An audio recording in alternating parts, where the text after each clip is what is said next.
Hey, good morning Instagram. So it's super early, definitely for anyone in the UK, and it's earlier for anyone in the US and wherever else everyone else is listening from. So I'm going on live because I just want to record live, and then hopefully I'll post it up for 24 hours. If you're not seeing this live, hopefully you'll get to watch it back in my Instagram stories. Hey, Aisha's awake. So I'm gonna turn this music down just a little bit. So decided to come on this morning because I did a little tarot reading that I wanted to share with everyone, and we have the winter solstice on Friday, which is the shortest day and the longest night, and it's normally marked with some kind of celebration, because after this the days get longer. Okay, so we're going towards peak darkness on Friday. I can't, this music's distracting me, sorry. Done. Okay, silence. I do like a little mood, but listen, my Virgo minds cannot, not at this time. Okay, so where was I? The winter solstice, we're going to peak levels of darkness, and I feel like ever since Libra season, so really we're talking early October, I feel like we have been in a dark space, and I mean no negative connotation when I say that. So from the darkness, I mean that we've been in a inward developing space. You know, the same way that film is kind of like a photograph film is developed in the darkness, I feel like we've all been kind of plunged into this lack of clarity, maybe not being able to see very far, some uncertainty, some pulling inwards. And I don't mean even darkness in terms of just like it's darker outside for those of us in the northern hemisphere, because it will feel different in the southern, right? But I mean a kind of spiritual darkness. And it's been important for us to deal with what we would refer to as the shadow, which is the hidden things, the unconscious, what we're really driven by, what we're really motivated by, what we really fear, what we desire. Really the animal, sacred animal I like to call it, but really the animal nature, and not repressing that animal nature, but integrating, you know, coming to a space of understanding of who we are on a primal level and seeing what wants to be created out of that on a more conscious level. So like I said, winter solstice is on Friday, peak level darkness, and then the next day we have the full moon in Cancer. And we're pretty much already feeling that full moon in Cancer energy. I definitely am. I'm Cancer rising, so I'm going to be extra sensitive to it, as are any Cancers or anyone who has a lot of planets in the 4th house of their birth chart. If you feel a lot of energy there, you may also be feeling this full moon in Cancer early. The rest of you, if you're not ready feeling it, you'll get this energy soon. And it can be feeling maybe you might be feeling a little bit more inward and need to kind of draw in and need to kind of be in your shell a little bit more at the moment. You could also be thinking a lot about security. Cancers tend to get very anxious about money because money is a form of security for Cancer, but it's different. Taurus wants money for physical security, for foundation building, to master the physical world, but Cancer wants money to feel okay. And Cancer without resources is very emotionally, it can really impact the balance of emotions.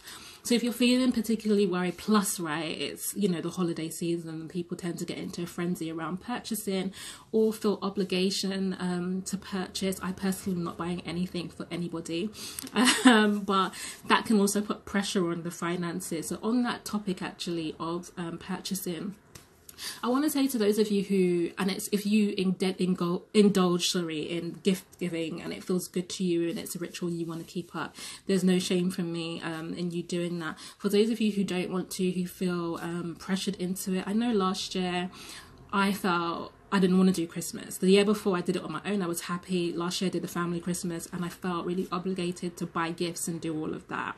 And I regretted it actually afterwards. And so part of the reason I ended up doing it was this like notion of reciprocity, where I felt like I couldn't end up receiving gifts from people and not have something to give back, which is why I capitulated to the guilt of feeling like I needed to purchase and buy, even though financially I was overstretching myself. And so this year I'm in a whole different place in my life. I'm not doing it. Okay, I'm not buying anything for anyone. But I also feel like my worthiness has increased, so that if people want to get me gifts, I feel completely peaceful about receiving that and saying thank you without needing to repay, right? And that's because of a lot of the self-work I've done this year. So if you are the sort of person who feels guilty around our rules of reciprocity, if you make it clear to people that you're not going to be buying, you're not participating in Christmas in that level, maybe you only want to do the love family aspect of it, then make that clear and feel free, you know, build yourself up. So that's my Christmas message, my kind of purchasing fear around money stuff out of the way. So with the Cancer full moon, you might be having some fears around money at the moment, or at least just kind of like looking at your security a bit more. You know, even if you do feel quite lucrative, you might just be keeping your eye on your finances, looking at how you want to build it up. And hey, I'm so surprised that this many of you are in the room at this time. I will be doing a lot of tarot reading in a second. And so the other things that may be coming up is family issues. Again, the pressure of the holidays may be bringing that in a bit closer.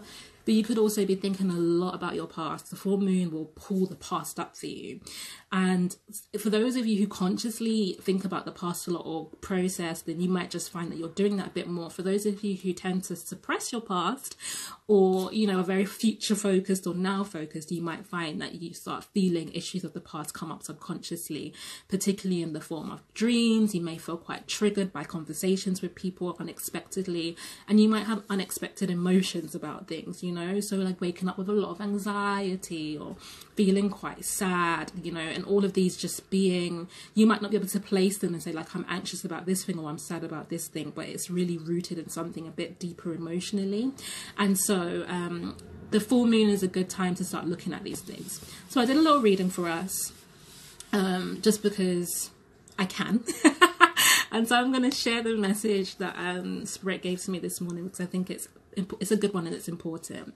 So our first card, I didn't ask a question, I just pulled cards and just to see what was said, and it was quite clear. So I am using the Night Sun Tarot. This tarot deck is also quite dark, so in some ways it's quite appropriate for this energy. My friend and I were laughing and saying that I wouldn't have been able, this is another card that came up for us, like I wouldn't have been able to use these cards last year. Like I don't like I am very jumpy, and yeah, I actually have a watershed with my friend where she can't say scary things to me after 8 p.m. So I'm that sort of person. So I know that I've grown a lot to be using these cards, but these cards are really, they're dope anyway, but they're particularly good for right now. And they're called the Night Sun Tarot. So our first card from the Night Sun Tarot is the Ten of Wands. This is the card here. And the message that I really feel from this card is that what I really see is like a line of fire, okay? Like just literally, so you're standing in this kind of like rocky environment and there's like a line of fire in front of you. And for some of you, this line of fire is meaning that you can't move forward, okay? So you may be stuck in, I'm wearing my Cookie Monster pajamas. You may be stuck in some area of your life, or even just generally, like you feel like there's just a forward momentum that you can't gain, or you feel like progress isn't happening, or you're not feeling like things are shifting forward, because there is this line of intense fire. It feels like this boundary that we have. This card is actually Saturn and Sagittarius. So Saturn is the restrictor, the limitation, the boundary here, and Sagittarius is our desire to move, to explore, to expand. So there's something in the way of that. And for some of you, it's ahead of you, but for others of you, it's behind you. So things may have happened, experiences that you've had, conversations, relationships, jobs, whatever, where there is now a line of fire behind you and you can't go backwards, okay? So it's like there may be things in your past that you want to go and fiddle with, talk to people about, or try again, and there's really a block for you, is in like it is a very face forward energy. So use your intuition and your sense of yourself to see in which camp you fall in. But either way, the energy of the Ten of Wands here is saying that we are being held in place for the moment. Now, in my Connect group, I have been sharing the message that there's been a lot around territory and like expansion and increasing our territory. And I talked about the prayer of Jabez, which comes from Christian tradition, as connected to that. So we will be getting, and I don't think it's long from now, I would say within a month or so, we will be getting the space to move forward and to expand. But we're being given a placeholder right now. So there's definitely restrictions on us. Like I said, restrictions for some of you around moving forward and for others around moving backwards. So while you're being restricted, you're being kind of asked to be in this present moment, in this present darkness. And you have the Four of Wands card here. And this is Venus in Aries. Cool card. So the energy of the Four of Wands is around, in this particular deck, is around building a foundation according to the conditions of your heart and the necessary conditions of your heart.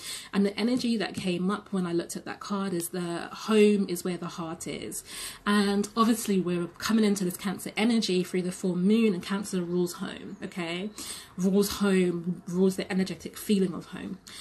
And so home is where the heart is not necessarily that you should be somewhere else because your heart is pining for something else or desires something else that's somewhere else, but more so about being present to where you are now and building around that, right? So building around your current energetic center. So I don't mean the physical heart, even though the physical heart is depicted in this card, but I mean the center, the seat, the place of your emotion, your heart chakra, really, the center of energy where you receive and give love, where you receive and experience connection with others, where home is a space of belonging. You need to start building around that here and now, and you need to think about what that belonging looks like for you.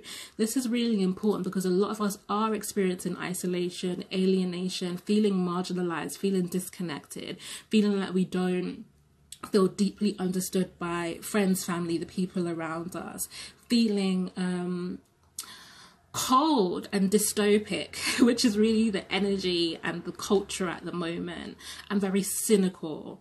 And there is a need to kind of look at the conditions of our heart and to figure out what love is and what it looks like and what it means for us in this moment. Now, I said this when I kind of tweeted about Cardi B and Offset. I'm just thinking about even where we think about the conditions of love we want, or languages of like reconciliation, rehabilitation and forgiveness, we actually have to be able to create a concept of what that actually looks like.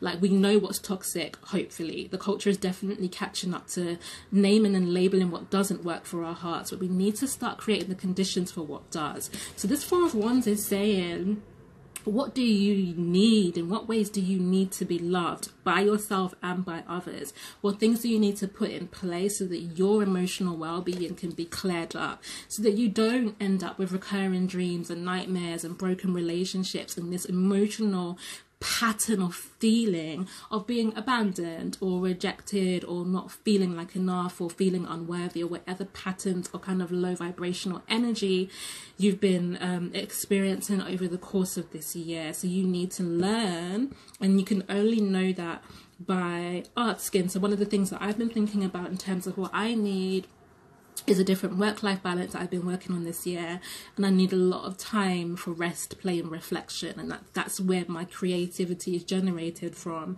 and I literally have to build that in. So that's part of the foundation of what I need to feel rooted, connected, grounded and healthy in my own heart center.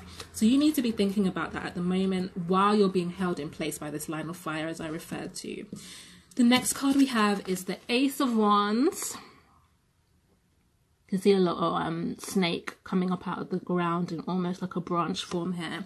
So this Ace of Wands is in some ways it's Kundalini energy. So it is speaking about the kind of rising of your spiritual energy, right? The kind of awakening to some reality of the world you live in and your place in the world and your power in the world. But it's also that this becomes possible when you've done this.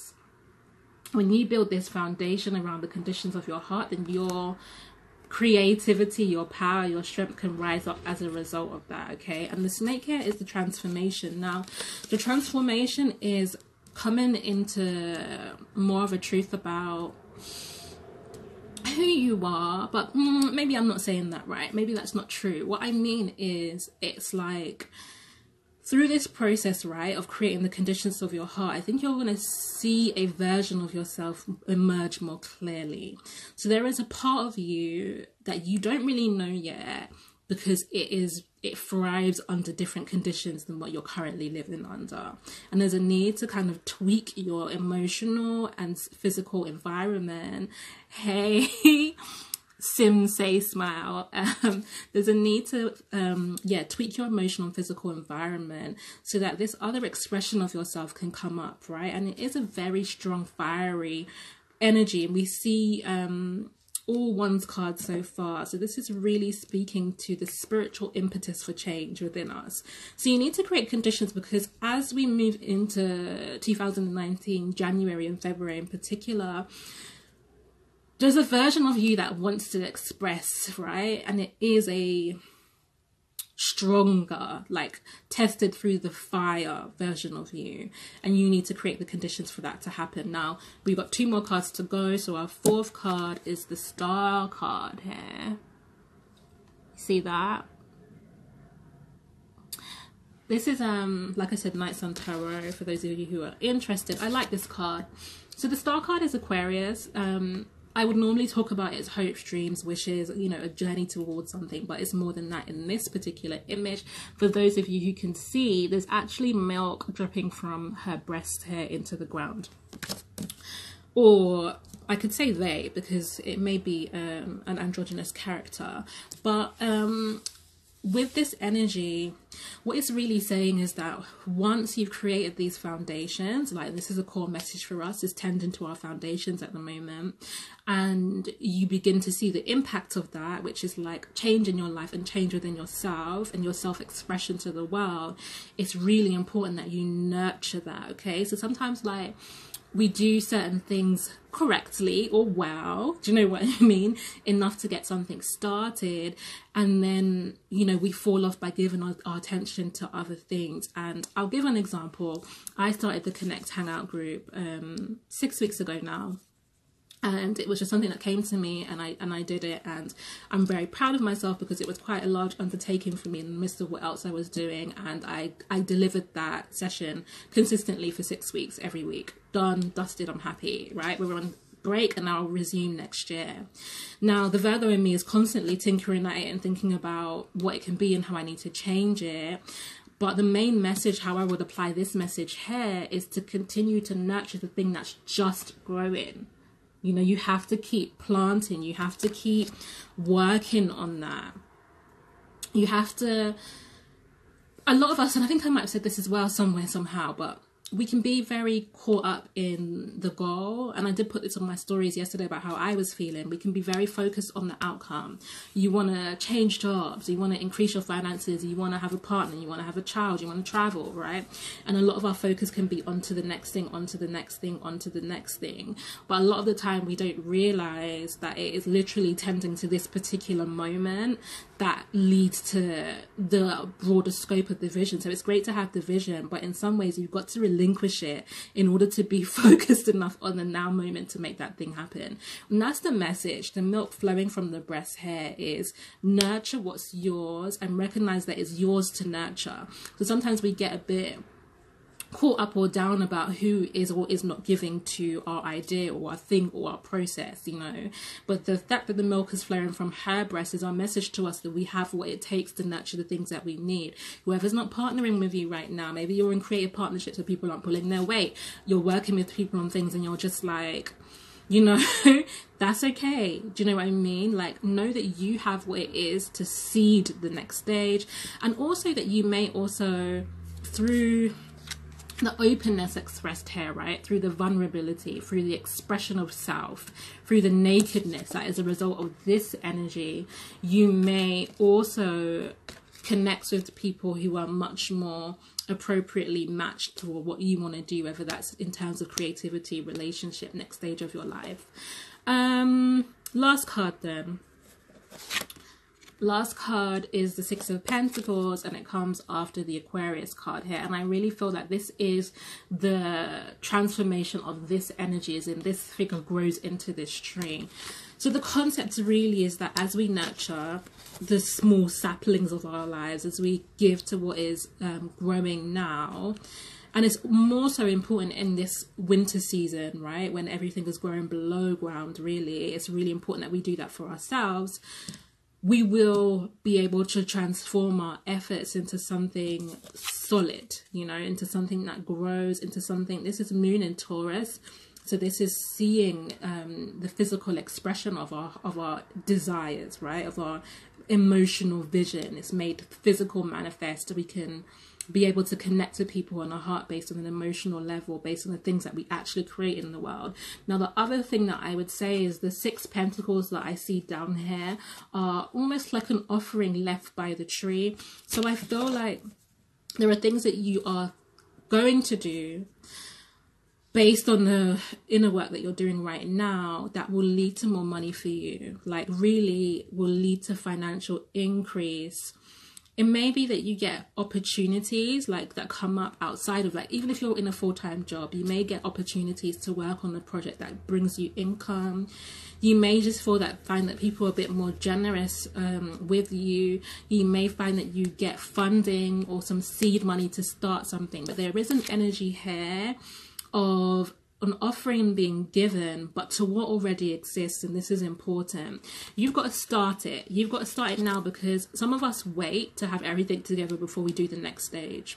And we think, oh, I've got this, but I don't have this, and I'm waiting. And it's like, no, it's that very much you've got to stay ready so you don't have to get ready energy. You need to work on whatever it is now, even if it isn't a creative idea or a business, even if what you're thinking about, and if you're thinking something specific and you want me to tell you what I mean, you can type that in the comments now. But let's say, for example, even if you're thinking about a relationship, you have to do the self work and the environmental work to be able to be ready for when that comes to you, right? So that may be, I personally believe in seeing yourself as worthy right now, but let's say that you have emotional issues, like maybe you have issues around communication, maybe actually you really want a relationship with someone, but you also have some blocks around intimacy. Like, it's important that you don't wait for that person to come to start working on that. And you can. I do believe that relationships allow you the space, particularly healthy and loving ones, to work through those issues, but you can start that work now. So whether that is through a spiritual practice of some kind, whether that's seeing a psychotherapist, you could start that work. It may be that you are an extremely messy person. Do you know what I mean? But it's your desire to live with somebody. Like, to some extent, you are who you are, you know, embrace it. That's my belief, right?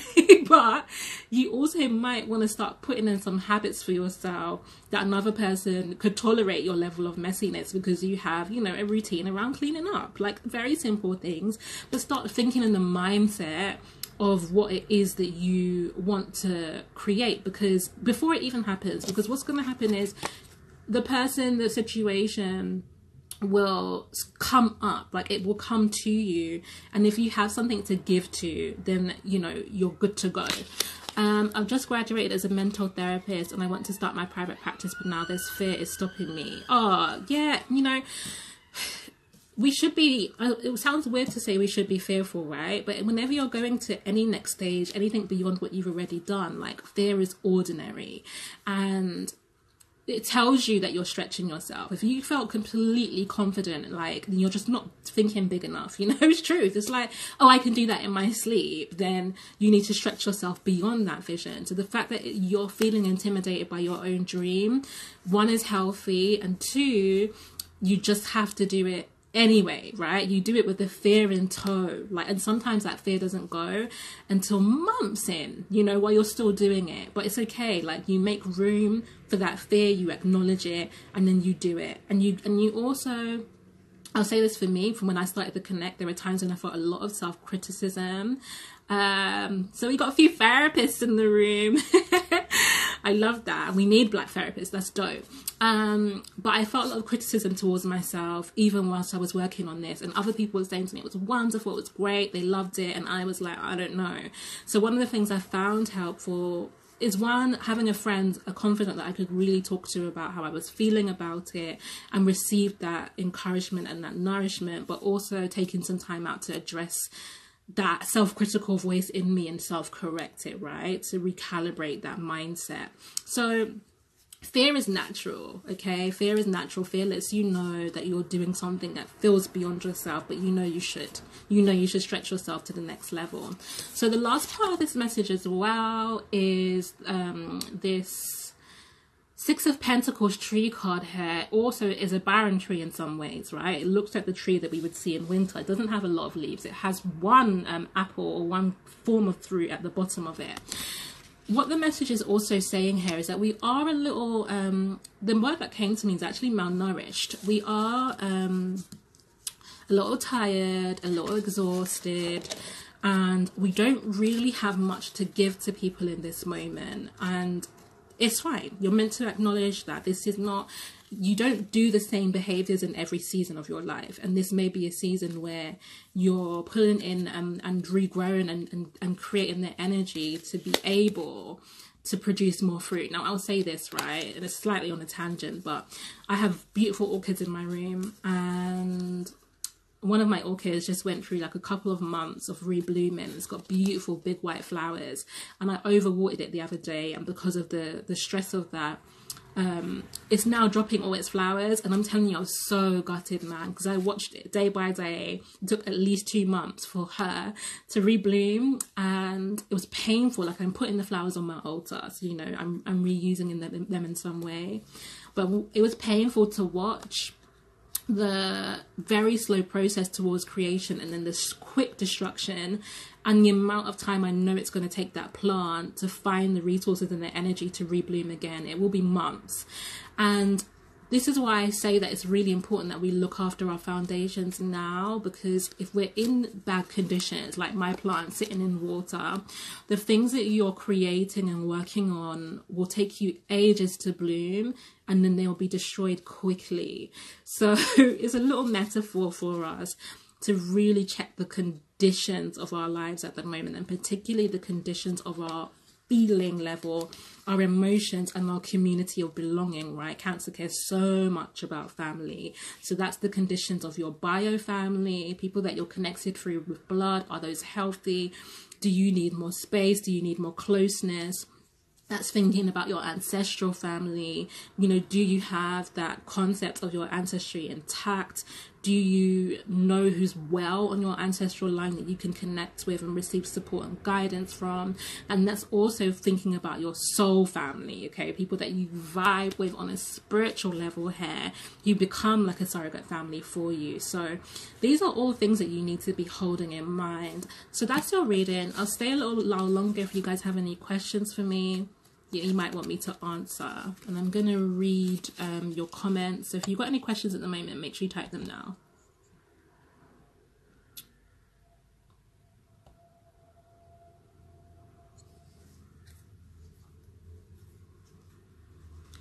Shifting from grad school mentality to career, I definitely think that's related to what you just spoke on. Yeah, for sure. There is like, it's a big change.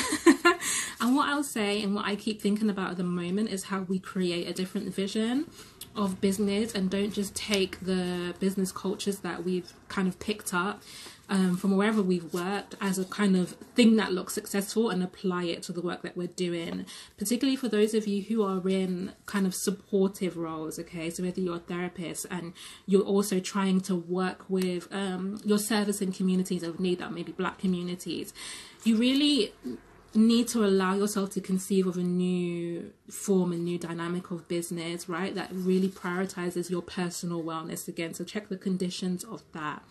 And the other thing is, you want to really be focusing and making sure that you're also, for those of you who run businesses, you're working with the right clients. When you're starting a business, you can feel quite motivated to just go for wherever the money is, right? Whoever's showing up with those coins. And to some extent, fine, like, you got bills to pay and all the rest of it, but you can find that your resources are very drained and sapped by that process.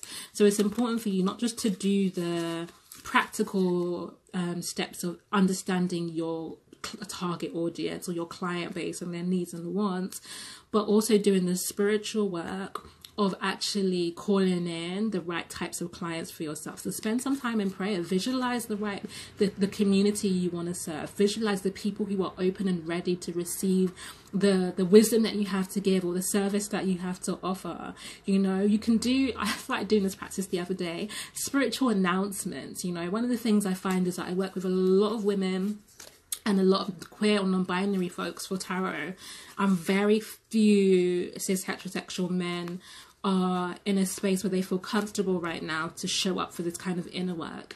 And it's been on my heart for a while, and I've had no particular strategy to addressing it.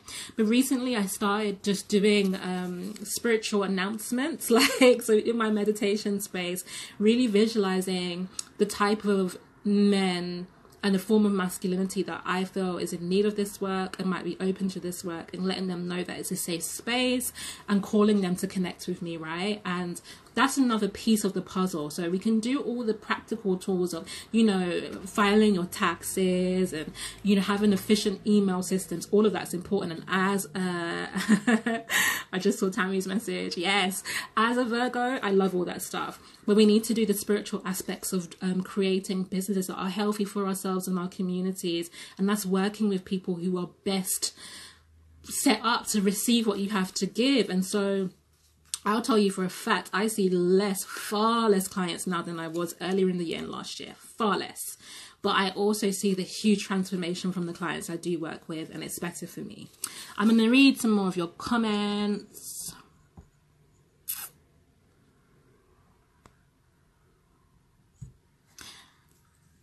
Thank you for your reading. I'm currently in a career shift and mindset shift. It's uncomfortable, but intuitively I know it's for the best. Absolutely. Ah, thanks, Tammy. I feel you're speaking to my soul. You're welcome, Tisha. This was my main lesson of 2018. Money is great, but my first question now is do I feel good about doing this? If not, don't do it. I have to receive it with the right energy. I agree with that. Yes, I'm feeling the urge to set. Do you know what? I'm trying to read your messages and I can't see because of the grey against all the different patterns. That's better. I can see now. It's like the background to the writing. I can't read it. Yes, I'm feeling the urge to step fully maybe into my healer role. Setting health, personal boundaries have been my greatest lesson this year. Absolutely. And I've stepped up in the same capacity, really, as I started to understand a role that I've been resisting and I'm still resistant to in some aspects, which is becoming a priestess, right? And I'm really working on the part of me that rejects the woo-woo space. And I do, even though I'm in it. so I'm working on that.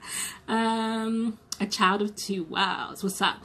When you read it, always speaks to my heart without fail. Spiritually, how do you step into who you believe you should be? I'm starting to step into it, but the fear of not having control is scary. Listen, I was actually just journaling about my particular control questions, I'll say, not issues, but my questions about things I want to control. I think for me, for people like yourself, and I would say like particularly kind of Black people in the diaspora who've been through different points of disconnection, one of the hardest things can be opening yourself up with because you feel you don't know enough. That's my main thing. Like, you might feel like you lack the indigenous or traditional knowledge you need, right? You might lack the language or the practices that you think are involved in opening yourself spiritually. There's also that other aspect of the fact that because we live in an environment that is quite psychically hostile to us, it's not very natural for us to be open in the same way that I showed in this card, right? It would not just not be natural, but it would be ridiculous. That's really the word. It'd be harmful, right? It would be lacking, it would be naive, it would be lacking in wisdom. Like, we actually don't move through the world in this kind of way because it tends to devour us. And so we take that same energy into our spiritual space, that energy of hesitation, of fear, and trying to perceive of whether or not we're safe where we're going. So the first thing that I would say in terms of like stepping into who you are spiritually is your intuition is the beginning point. Like, it has to start there because your intuition will stay with you through the whole journey and it will grow stronger.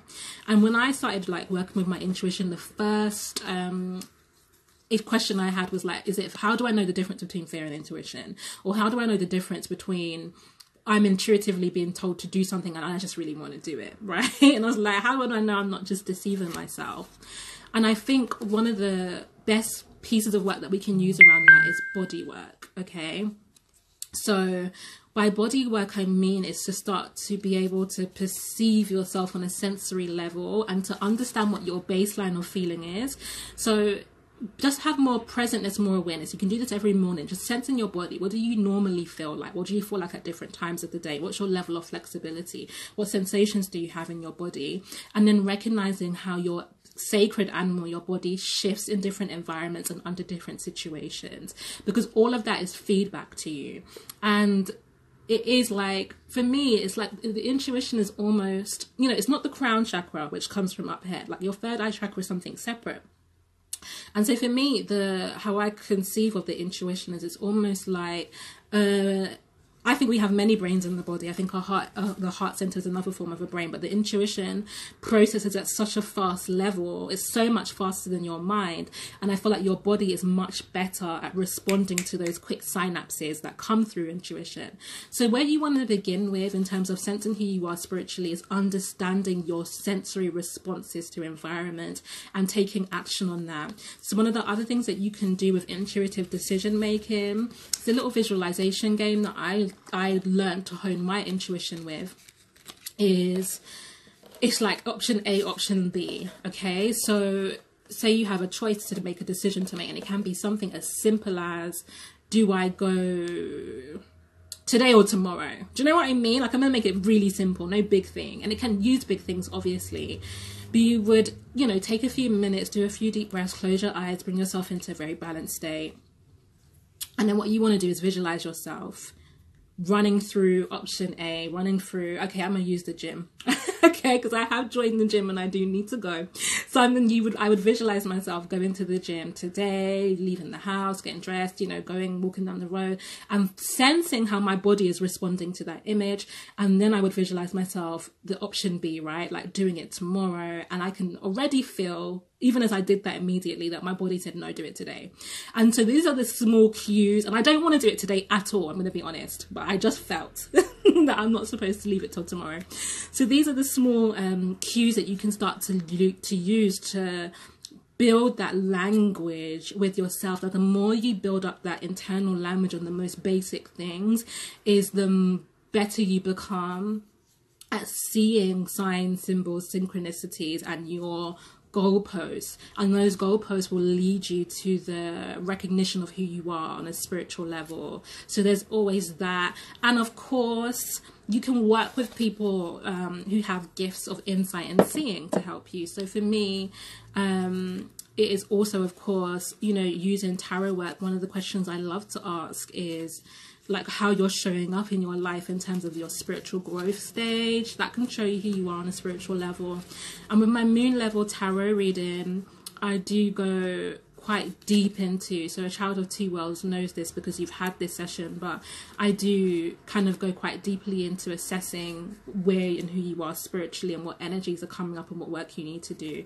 So there's that, but you can work with other healers. You don't need to work with me specifically. And I think another thing that can really help us, and I've been talking for a minute, I'm going to say this and then read the rest of your comments, but another thing that can really help us is, like I said, repairing that ancestry line. And that can come, what it gives you is it grounds you in kind of spiritual awareness of who you are, right? So for me, both the concept of being the priestess and being an educator is part of my ancestral inheritance. Now, I knew those things about myself anyway, just through the course of my life, but now I see that it's like grounded in like generations of purpose, and that can help you understand who you are spiritually. So some of that work is talking to the elders in your family. Some of that work is beginning like pathways of ancestor veneration and opening up to your ancestors spiritually. And for some of you who absolutely have no concept, no means of knowing the stories, you know, because a lot of us come from spaces where a lot of secrets are kept, you know, where people don't speak openly about the past and about the traumas or the things that happened in the past, or even the successes. Like, we can have like really broken communication in our family lines, and you may not know much of your family, you may not know many of their stories, and so it might be difficult for you to repair some of that ancestral data. I would say too that you really can receive it spiritually. So I'll give you an example, and probably not on your own, you probably need to work with someone, but I found it really amazing when I worked with an Ifa priest, because I felt it was incredible that I got information that I knew was true for me, that in many ways, other people have gone down the path of like maybe having a DNA test, you know, or I would have maybe had to talk to certain family members for it, and it became really clear and apparent just through the process of divination. So some healers have those particular kinds of gifts, you know, so you can work with people on that level, but that can give you a sense of who you are in terms of your past ancestrally, and we're talking about Cancer, so Cancer is the roots in the ancestry, and then gives you some scope of what it is that you're here to do in this moment. That was a really long answer, but I hope you got something from it. Picnic. I know who you are. On the money, I love going deeply and learning continuously, making it more practical is helping me a lot. I realize, okay, I can't see again. I realize that once you're aligned, your actions are more likely to be good spiritually. Agree. Absolutely. Yes, Leona, a great book which is similar to what you're talking about is The Body Keeps Score by Basil van der Kolk. Nice. I don't know that book, so I'm just gonna type it to myself really quickly while we're here. The Body Keeps Score. Okay. Hey, the G face. I've been thinking about you, wondering if you're doing okay under this energy. Sheesh, you're hitting on so much right now. Thank you. You're welcome. A child of two worlds. For sure. And that's it. So unless there are any more questions, I don't think I have anything more to say today other than clearly I need to get myself to the gym, and I really don't want to. But I have been of late. It's part of the reasons why I'm quite proud of myself for doing the Connect for 6 weeks consistently, because I have been in the practice of doing things I don't feel like. And seeing how that can create momentum and movement in my life. And I say that because we are in Cancer energy, and I'm Cancer rising, and I would say that Cancers are very mood dependent on what they'll do. You know, we're very emotionally driven, and what we feel has a lot to do with how we're showing up and what we do. And I am a person who does what I feel like, to be honest. So and not fully, obviously, like there are other impacts on me, including, you know, I shouldn't say I do what I feel like, but I'm very driven by emotion, as in like, if I feel guilty or someone's able to make me feel guilty, I'll do what they want. So emotions play a big part. But I think it's also really important to not be, I was going to say a slave, but I don't like using, I don't want to use that word in this context because it feels like a dishonor, but we don't want to be victim, let's say, to the waves of our emotions, you know, and only able to do things when we generate the emotional feeling to want to.